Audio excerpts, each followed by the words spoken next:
here? Yeah.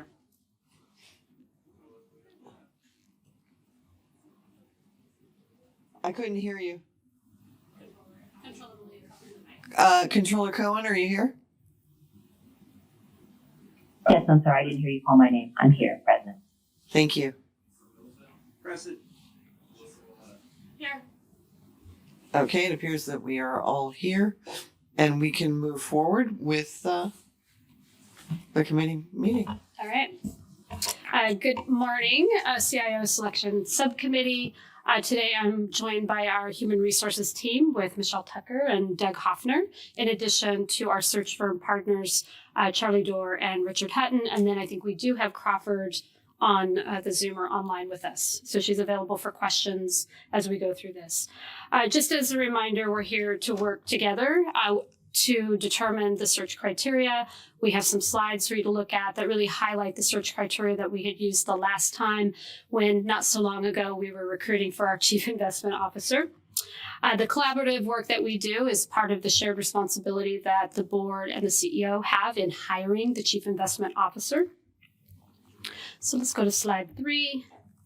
So this slide recaps key characteristics that we've identified at the onset, again, of the prior CIO search. It represents the minimum qualifications, and these will go into the recruitment announcement. As a reminder, this is a civil service job that will run through CalHR processes as well as recruitment processes through our own human resources team. Again, these are characteristics that we felt at the time, and I believe still feel that many of these are still relevant to the success of our next CIO. In a moment, go ahead. We'll leave it there. We'll come back and be able to get input on these as well. In a moment, Dorr partnership will lead a discussion to agree on the detailed criteria. So on slide 4, this slide highlights key search activities over the next few months with a goal to appoint a single finalist to the position in early of 2024. After we agree on the criteria today, Dorr will then initiate a global search and begin vetting a large pool of diverse potential candidates. Once we find high quality and highly qualified candidates to interview, those interviews would then initiate, and the entire board will participate in any final interviews and selection. Dorr will also conduct a thorough candidate vetting process during their search and a detailed background check and reference check process before we make our final appointment, again with the goal of early 2024. Before Dorr leads our discussion on the ideal candidate criteria, I'll turn it over to Michelle Tucker. Thank you, Ms. Frost, and good morning. I'm Michelle Tucker, CalPERS team member. This slide demonstrates the collaborative process, which will involve our CEO, Ms. Frost, who will work closely with you as the CIO Selection Subcommittee and the full board to carry out your shared responsibility in this hire. Under my oversight, a team from Human Resources will provide support and guidance, and Dorr, of course, will work with us every step of the way. This slide outlines our various responsibilities. As the hiring manager, Ms. Frost will lead the selection process. She'll work with you all to agree on the ideal candidate criteria, which is why we're here today. She'll also participate in all of the interviews along with you, who comprise the subcommittee, and then later on, the full board. As the search firm, Dorr will lead our discussion today, then initiate a global search for diverse and highly qualified candidates. They'll coordinate and conduct appropriate assessments, referencing, and background checking to ensure our candidates are diverse, highly qualified, and have the experience and ability to be successful in the CIO role. Our HR team, including myself, will be available throughout the process to ensure we comply with all state-required processes and merit-based principles. Dorr is well known and respected in the search community for their financial industry knowledge, expertise, and global network of trusted clients and contacts. They have a proven track record of successfully placing investment professionals at every level, including many CIOs. Charlie Dorr will introduce himself and his team to get us started. So, Charlie. Thank you, Ms. Frost, Ms. Tucker, subcommittee, for the opportunity to be with you and for welcoming us back again. I'm with my colleagues Crawford Terrell, who is online, who's based in our New York office and will help us lead this search, but happens to be in Europe. now, Richard Hutton, partner at the firm, based out of our London office, and introducing myself, Charlie Dorr, co-founder in 1997 of our specialist investment management search business. By way of brief reintroduction, we're a specialist global private partnership that serves the investment management industry through hiring senior investment professionals and distribution and operational professionals for investment companies of all kinds, including the asset owner community, traditional asset managers, and alternative investment management professionals.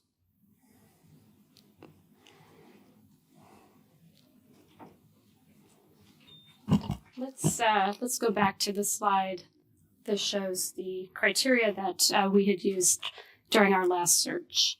So as we go around the table, and not really looking for weighting on these, but if you have weighting that you really feel that something needs to be more prominent of these criteria, if we need to focus more in one area over others based on the experience that we've had over our last few recruitments, let's have that discussion as well.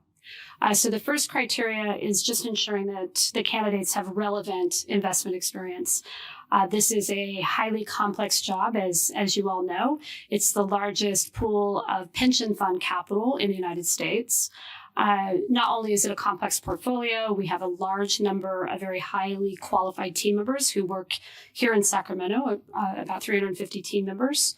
And so we need someone who's seen as an investment leader, has the competencies, the confidence really to be a leader, as well as to have a view on the portfolio, views on the markets, provide direction or overall strategic asset allocation and implementation. Of course, that's a process that the board has retained authority, and we go through that cycle every 4 years, although we just did a 2-year check-in on Monday. And then we'll come back with you in March. Demonstrating, performance impact. So a CIO who's actually invested capital and what is their track record in the investment of that capital, and really have them be able to talk through where they've added value and where they have not added value and what did they learn from those opportunities. Complexity, the breadth, the multiple strategies, markets, the products, risk and portfolio construction. So that would be the relevant investment experience. I'll just check in now to see, does that seem to be comprehensive to the subcommittee? Anything that you would like to add under investment experience?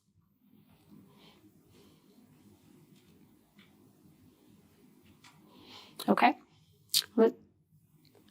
All right. Let's move on to the second criteria. That's around leadership.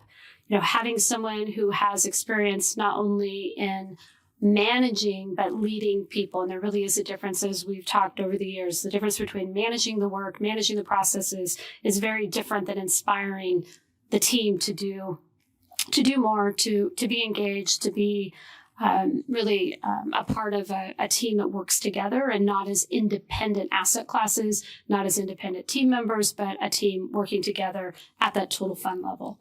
So we need someone who has that experience, and not only in building large teams, but also building large, diverse teams and really bringing out the best of every person who works here. The commitment to mentorship and continuity.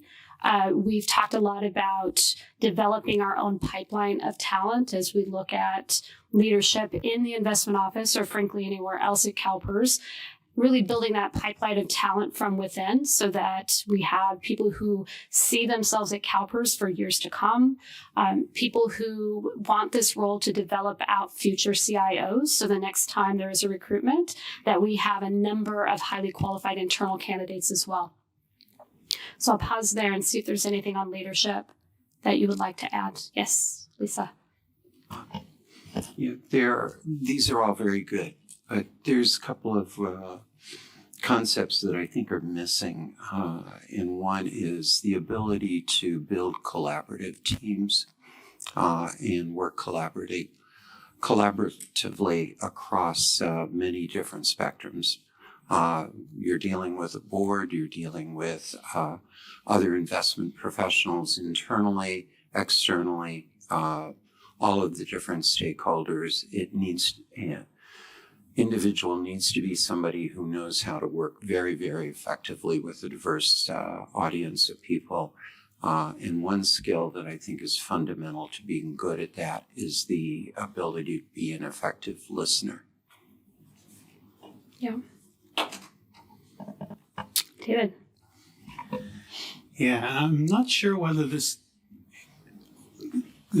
idea belongs strictly in leadership or whether it's really cross-cutting, but I think it goes to some of what Director Middleton is raising, is the whole concept of cultural competence, both in terms of the unique CalPERS culture, the diversity of ideas, experiences, culture of here, but also with our constituents and our stakeholders.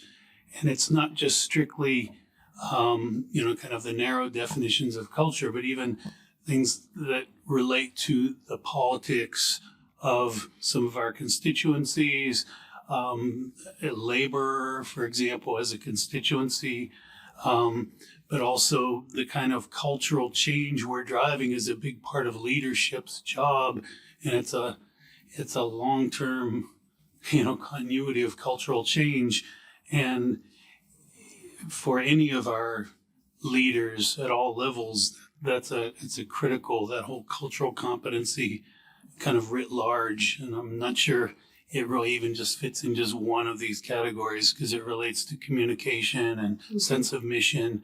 But leadership's probably, if we had to put it in one place, that's probably where I'd put it. Okay. All right. Anyone else? Okay, so the third is around communication. Obviously, working as the Chief Investment Officer, you need to be able to communicate the investment strategy, communicate the why of many of the decisions that are either being made at the portfolio, typically made at the portfolio, but really being able to explain that to a variety of audiences. And I think that gets at the point that you were making around understanding the CalPERS environment well enough. Not only are you driving change, but you're bringing your stakeholders, a variety of stakeholders defined very, very differently in California than many other places, bringing them along with you versus making a decision and forgetting to do a check-in.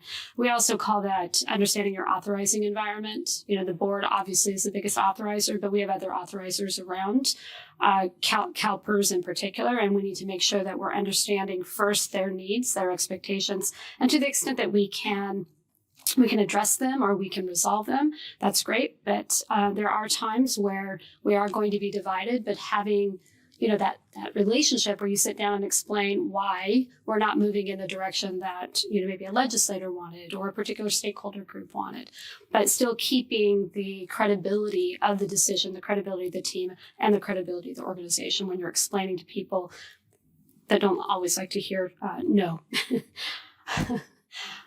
Right. Yeah, we're adults. We don't like that. Experience successfully working with a wide variety of stakeholders. So I think you touched on that. And then inclusivity, collaboration, and transparency, just really being a hallmark of CalPERS, making sure that the decisions are explained in a way, one, people can understand them, but they are done very transparently as well. So I'm just going to agree with you over the authorizing authority. Okay. And the governing authorities, right? They need to, if they don't know it, then they should make sure that they learn it. Yeah. Because that's something we ran into. Yeah. And I don't know where this belongs. You were talking about cultural competency, and I always look at emotional intelligence. It's hard to define that, but it's something that is very important. And that could be an overall criteria rather than a fit into one of these. Yep. Okay. Anyone else? Okay. Fitness for public role. So this is one that we have certainly seen play out at times, that this is a very public job. And I think we've had candidates who have felt, based on their based on the recruitment, based on the interviews, based on onboarding, have really felt like they have the fitness for that type of role. And then getting into the role and being a little surprised about how that might feel on a day-to-day basis. So the ability to function effectively, again, in this very highly visible role, the ability to compartmentalize the things that matter and the things that don't matter, don't allow every criticism to get in the way of continuing to move forward. Appropriate media experience required. It's not that we want someone, and you can tell me if you feel differently, it's not that we want someone in the media on a daily, weekly basis. It's when we have a story to tell, that we have the media relationships, that we can get the CIO out there to talk about the strategy or a particular deal or a particular asset class change, like the sustainable investment plan that we just talked about on Monday. Demonstrates a calm and thoughtful demeanor. I think we can all agree on that one.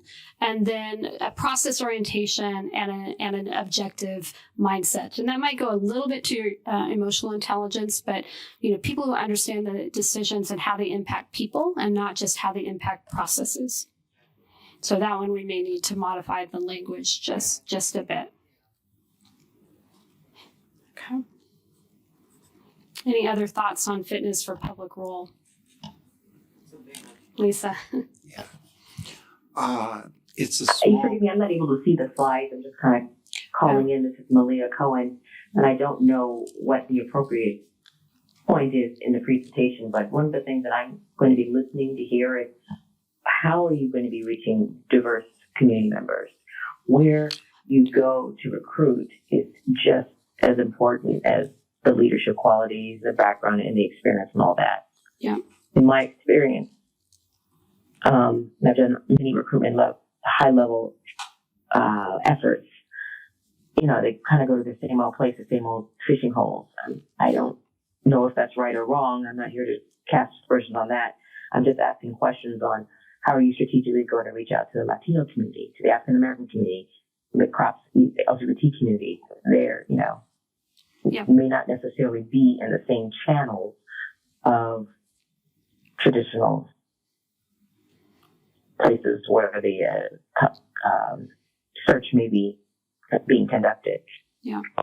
Yeah, thank you, Controller Cohen. I think what we'll do, if the committee is in agreement, we'll go through this criteria, and I'll ask Christina to get this slide over to you. Controller Cohen, if you have, obviously you have access to your computer, but let's get this slide over to you as well.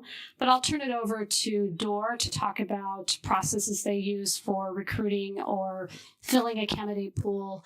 What targets do they really go after? Where they've had success in recruiting historically underrepresented groups, for example. And I can vouch that they have a lot of experience in this area. We saw that in the last candidate pool as well. But I'll turn that over to Dor just once we conclude the criteria piece. Lisa. Yeah. It's a small P, but political acumen. I think we need to be upfront that whoever's going to be successful in our CIO role has to understand the politics of political environment that we live in and exist in, and all of the forces that are going to come into play, and be in a position not to be a political player, but to ensure that we are acting wisely and that we are not stumbling across obvious tripwires. Yeah. And whether the acumen part is different. Sorry, the acumen part is different from also if we need to teach them, California differences in California pensions than anywhere else. Mm-hmm. So that I don't know if that's a teaching thing later or if that's something we want to, highlight. Yeah, we certainly have had to bring in some pre-onboarding processes around the Political Reform Act of California, making sure that is new, incoming, and not just at the CIO level, but any senior investment person understanding as they're filling out a Form 700 what that means in California context versus another state. So we'll make sure that continues to be a part of the pre-selection or pre-acceptance Yeah. processes. And then I had one more thing. Commitment to mentorship, and I'm sorry, I'm going back. Under Okay. leadership, is that the candidate committing to be a mentor or also be mentored? Because I think we have You to should be go able both to, ways. yeah. Yeah. Yeah. So both. Both ways. Yep. Yeah. Okay. Yeah, and I think you did kind of cover it. Again, piggybacking on Director. It's on your design. Oh. It's kind of There you go, sketchy. there you There it go, there you is. go. Okay. Sometimes one light's on and not the other. It's kind of like me.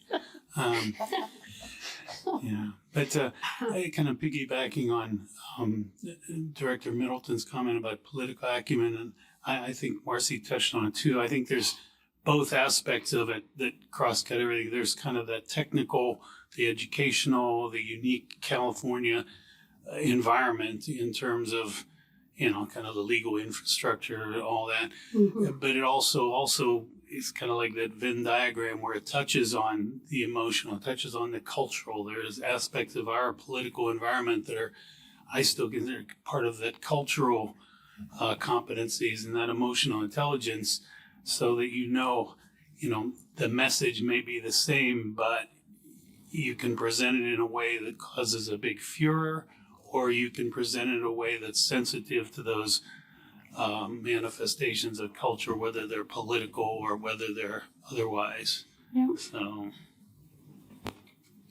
All right. Thank you, David.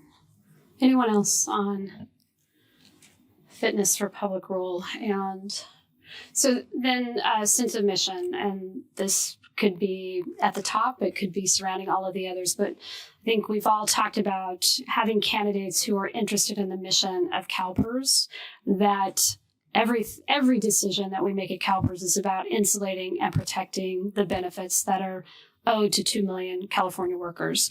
And so we want someone who has that kind of that heart and that fire to make CalPERS even more successful, but really is in tune with the mission. It is mission first here. And, we talk about it with DNA, energy, creativity, the results orientation, the innovation, the resiliency, and humility. And I think that's a really important piece of sense of mission, is having some humility around the type of work that we do. And, we're fortunate at CalPERS. We have, good compensation. We have good salaries here. The CIO is very well compensated relative to certainly other public sector, maybe not as much private sector, but the average benefit that's paid out of this fund is about $35,000, and we need to always keep that in mind. Any other thoughts on sense of mission? Oh, thank you. Thank you. Yeah. Okay. Is anything missing?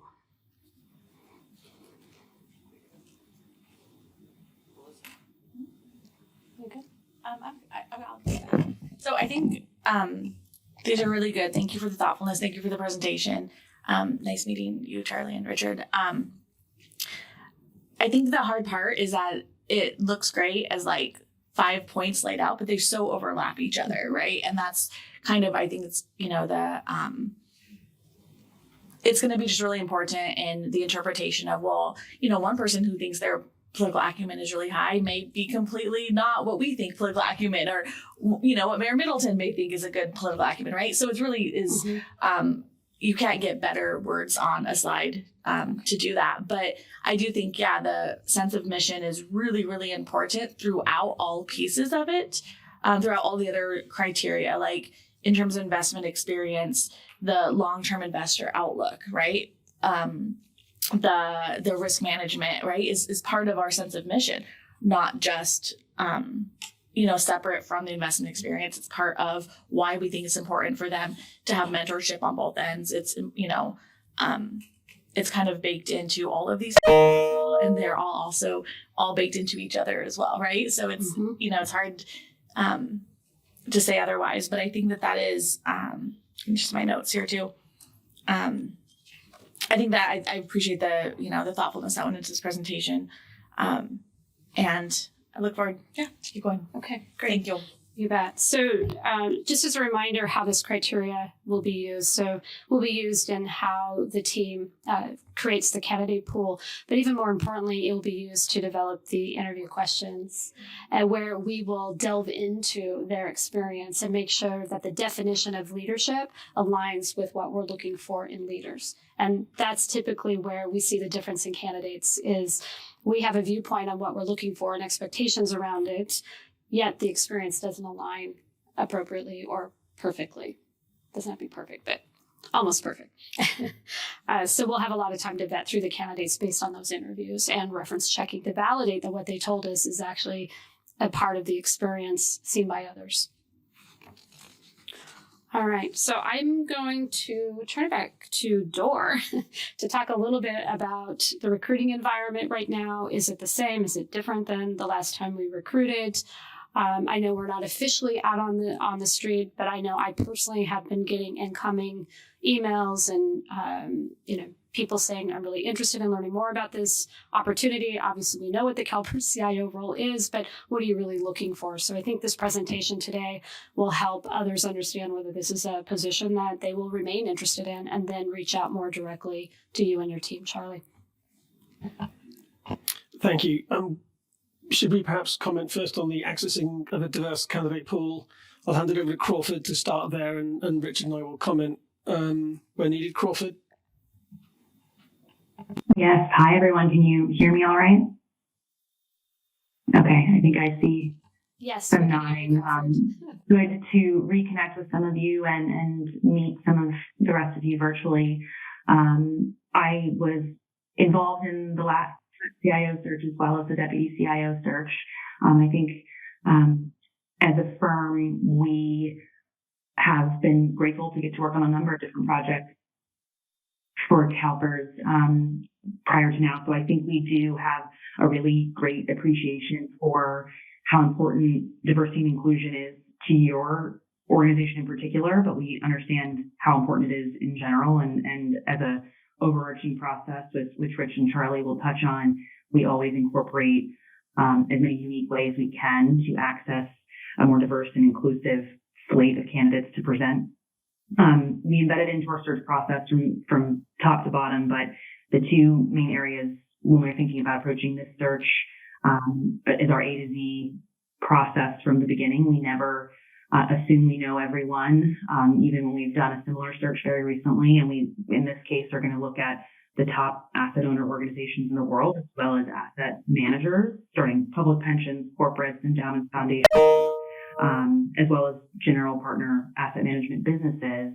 And then in our sourcing and referencing processes, which is the biggest piece of this, particularly for a high profile search like this one, we ask questions not only about the current employees of an organization, but people who have been taking a career break or perhaps have worked at the organization in the past in order to tap into some different candidate pools. We also ask questions around, okay, if one of these criteria were less important, or if we remove one of these aspects, is there somebody who comes to mind for you in that case? We also are very deliberate about proactively developing our own networks on an ongoing basis, this project and otherwise, for underrepresented groups as well as gender diverse candidates. It's something that is really important as this industry grows, and so something that we proactively think about all the time versus just recycling candidates from the past. So hopefully that sheds a little bit of light.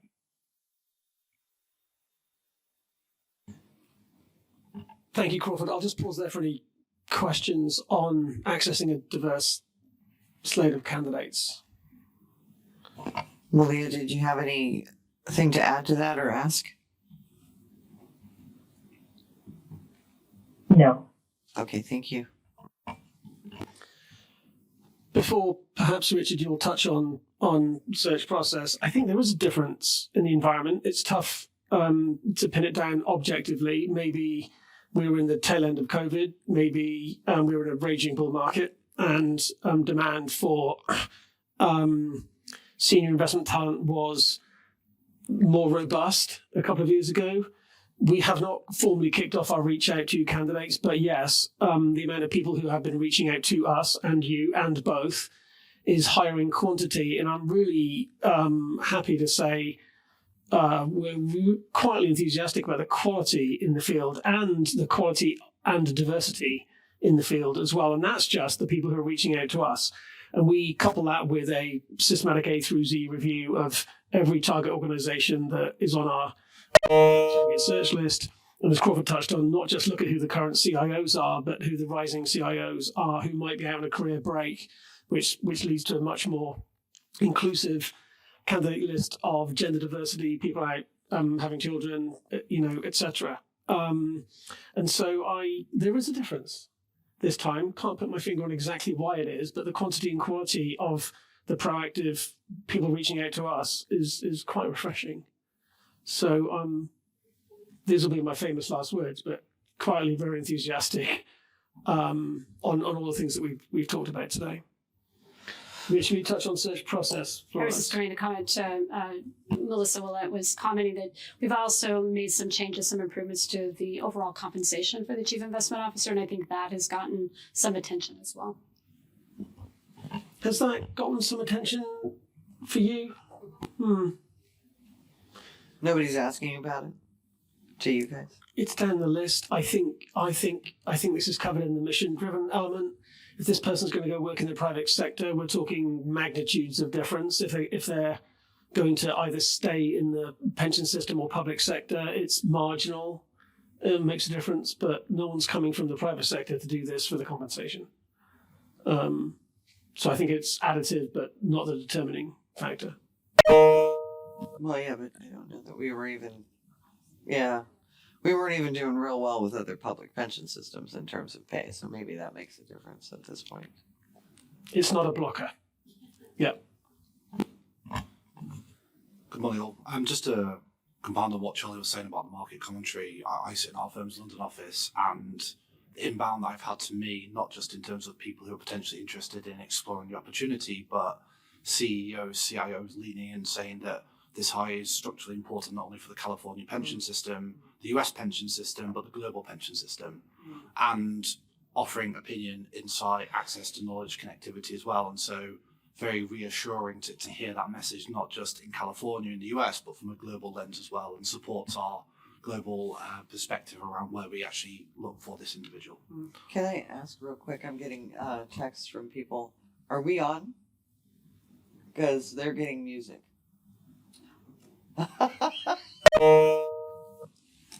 Sorry. So apparently the live stream isn't functioning. It is being recorded, so if the live stream has failed, we will have this out on our website quite soon.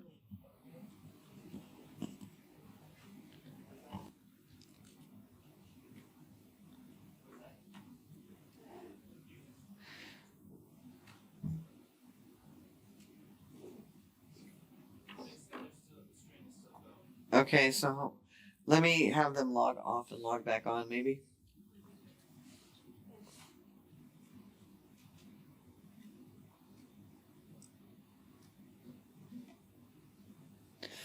All right. We'll have to move ahead. Okay. So they must have just gotten stuck in a loop on their own computer. Okay.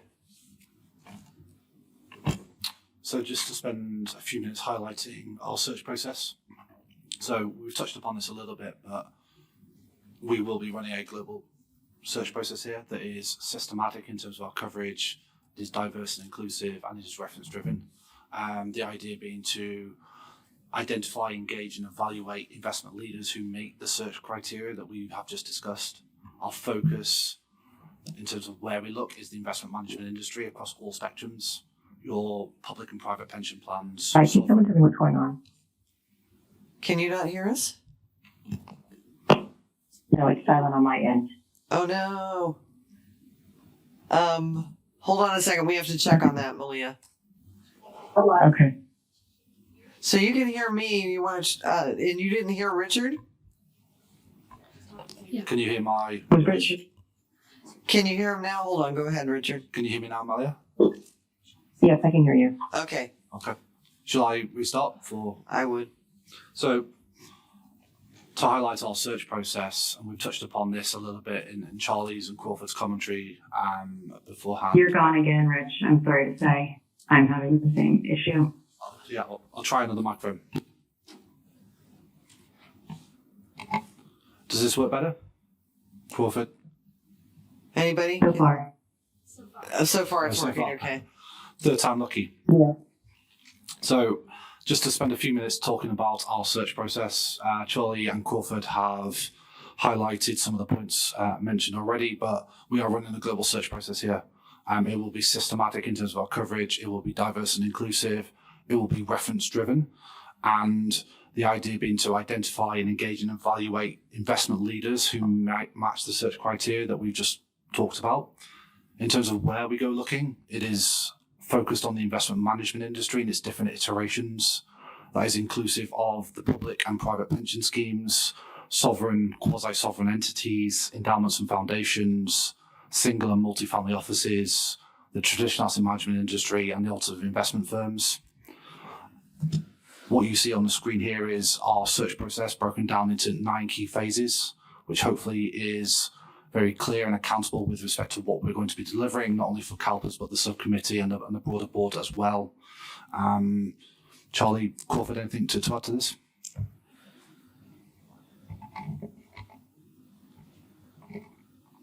No. Crawford, okay. okay, go ahead. Can you hear us, Crawford? Yes, we can now. There's been a little bit of patchiness with 1 or 2 microphones, but I think we're all good for now. Okay, thank you. Melissa. Thank you for that. I just have a question on the process for you guys. And this is my first time going through it, so sorry about asking this, but so I understand that you guys are going out and finding candidates, right? And that's great, and that's what we want you to.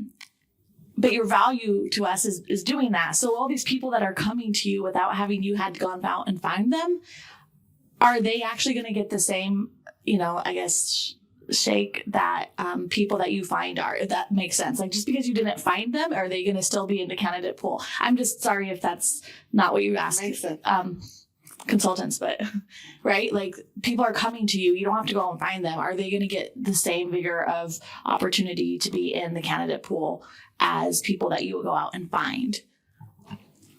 Crawford, do you want to take that? Sure.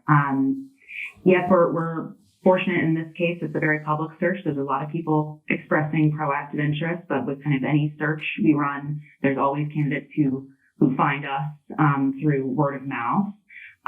But we treat them just the same as any other candidate. We make note when there's someone who is particularly referenced them to us from perhaps a member of the committee or the board or another CalPERS employee. And we always are keeping the board up to date on those candidates in particular, but we don't treat them any differently. We give them the same amount of time and assess them against the same criteria, but they don't inhibit us from doing our proactive and systematic approach as well.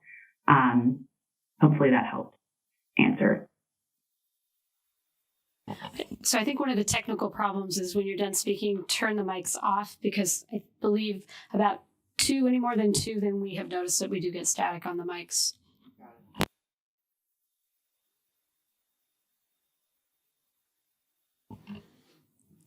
Can I invite any other questions on the search process? Any questions at all? I realize it's a little nuanced, some of it. When Richard mentioned reference-led, of course, there is a formal referencing process that happens towards the end of a process as you narrow down to a shortlist. We, over the last 26, 27 years, have always employed a process where we're proactively going out and asking people offline references and qualitative judgments on who they like, who they don't, why, what people's qualities are, etc. So being reference-led is both proactive and upfront before we approach a new candidate, as well as at the back end when a candidate has been engaged either proactively themselves or we have reached out to them to take back-end references as well. And I think while previous behaviours and previous performance don't necessarily guarantee future behaviours and future performance, a lot of the subtleties that you've all referenced in some of the questions, and the EQ, the building collaborative teams, the cultural competence, while still very difficult to always pin down objectively, you can find out a lot about that through the back-end referencing and not the formal referencing. So we'll be happy to work with you and be challenged on what level of proactive and offline referencing we've got on these candidates around some of those areas. We have pretty stringent requests on those, right, Marcy? If you want to explain that.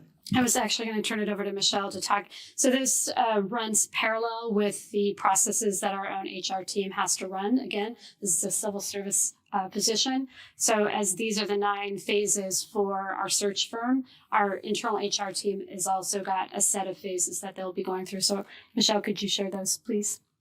Yes, happy to. So it does run parallel, and it is fundamentally still a civil service position.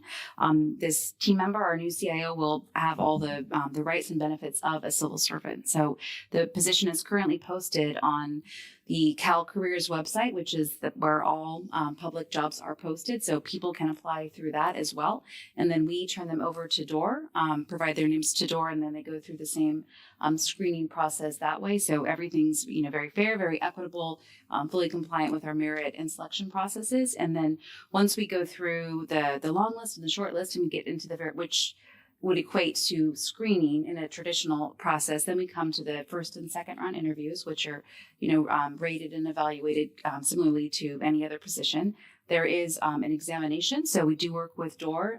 It seems a little, I think candidates are maybe a little bit surprised, some of them, but there is an exam they have to take. So we make sure that everyone takes the exam and does that properly and ensure that they pass and they're qualified. And then we would go into the offer after you and Ms. Frosta all work through that. We would go into the offer phase, and after that, there's a very extensive background and reference check. So there's a list of, goodness, I would probably say like 30, 40 items that we check, and we would work with DOOR on that. We have a third-party background check company that we use. We do extensive references of current and then prior supervisors. There is a criminal and a federal background check as well. A credit check, checks for any sort of criminal or civil cases in all the cities and counties where they worked. So it's very thorough. And sometimes, we even, check social media, all sorts of things. So it's very comprehensive. And we've honed it over time with feedback from our CIO, our CEO, and of course the board.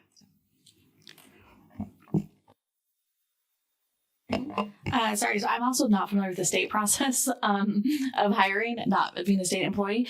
So is there but I do know in my public agency, the competitive rating process, does the state have a competitive rating process we have to abide by as well, where we have like veteran status preference, other types of preferential ratings or adding to the rating? So the state does have a process. So two parts to your question. So there is competitive ranking. So when you take an exam, you are ranked. Most state exams at this point are online, and so they're typically done through a qualitative and quantitative assessment of your years at a certain type of work. So once they complete that, they would receive a rank based on how well they did. So for example, if a job requires 5 to 10 years of experience in a certain type of field, if I have 5 years, I'll pass, but I don't receive as high a rating as someone who has 10 years, right? So you'll receive a ranking, and then we will also, the subcommittee and Ms. Ross will also rate based on the interview. And that's not like an official rating, but of course we're guided by best personnel practices when we make that selection. And then you had a last question. The preference points, yes. So candidates do qualify in open exams with the state of California for veterans preference points. So that's something that when they you have to complete a Cal Careers profile in the Cal Careers website. And so you would indicate there if you have any veteran status, and the system would kind of push that in for you. And so you do get some additional points that are added to your score already. It's the rank of 3, though, right? Yes. So you're reachable one way or another. Correct. I wasn't sure if I was going to block you with my thing, but yes. You are ranked, and when there's 3 ranks, essentially everybody would be reachable. I'm looking at my HR team. Can you confirm it's a 3-rank list versus a 6? I think They say everything yes, is now. yes. Yeah. I just wanted to just double check because we're, official. I want to say that. Yes. So it is a 3 rank. So I don't want to confuse Melissa, but yeah.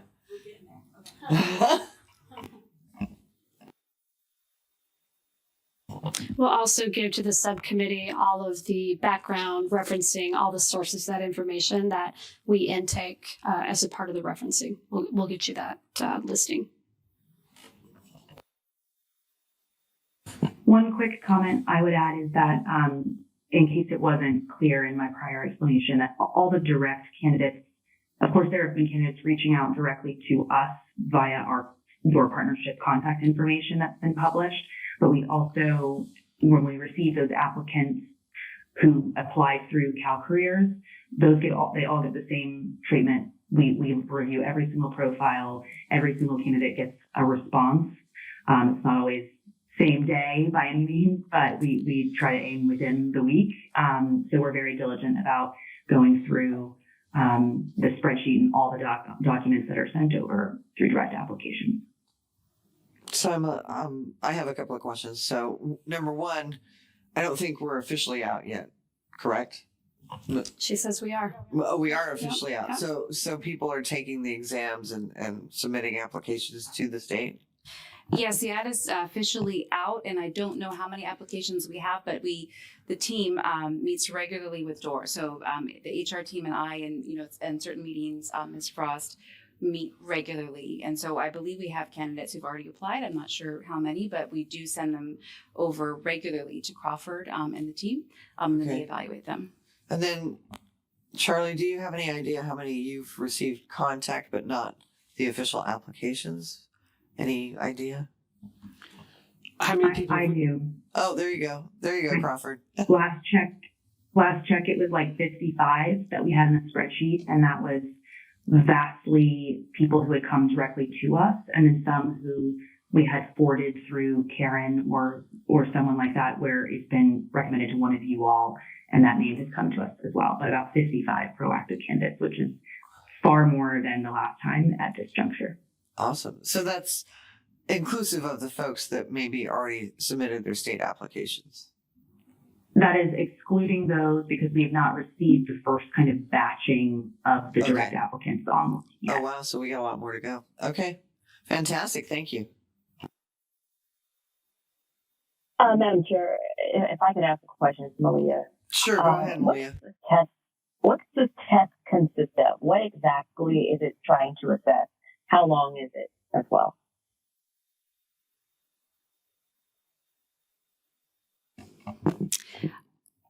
I will answer this. Hi, Ms. Cohen. I'll answer this, but I do want to just verify with the HR team. I haven't seen the updated test today or anytime recently, but generally when you take a civil service exam now, the test asks questions about the length and the breadth of your experiences. So it's not a traditional state test where you're having to, and I know this is a very high level job, but like do math problems or things of that nature. So with most civil servant positions at this point, because the exams are online, the real rigor in the selection process comes through the interview and the reference checking. So you meet the minimum qualifications, you meet them very well. These are things that will get you into the exam and you'll achieve rank placement. But the real, again, the rigor part really comes with all of you, the subcommittee and the hiring supervisor.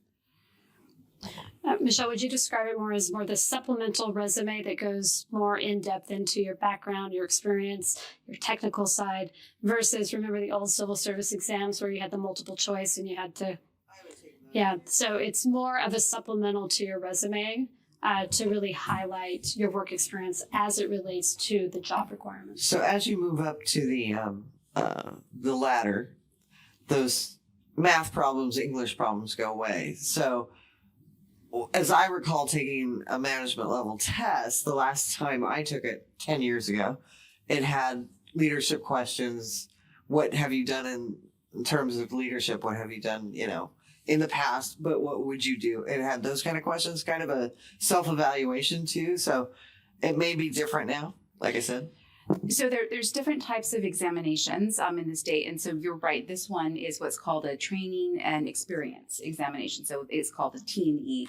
And so it basically provides points in the examination process for your experience, your education, your training, things of that nature. The kind that you're talking about, we also provide sometimes, I think our CIO exam is an example of that, where you do ask it's sort of a series of kind of take-home essay questions where they would expand and respond to different prompts. And so there's different sorts of exams that you might give for different reasons based on the classification. Yeah, I'd say from my perspective, a way to look at this type of examination is as more or less a detailed, relatively comprehensive qualifications appraisal relative to the qualifications required in the job spec.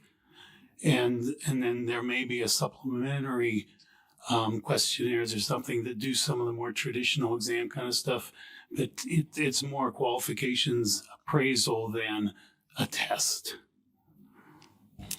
And thank you very much, Mr. Miller, for expanding on that. And I think hopefully that's responded to the questions. I am always cautious of protecting the security of our examination.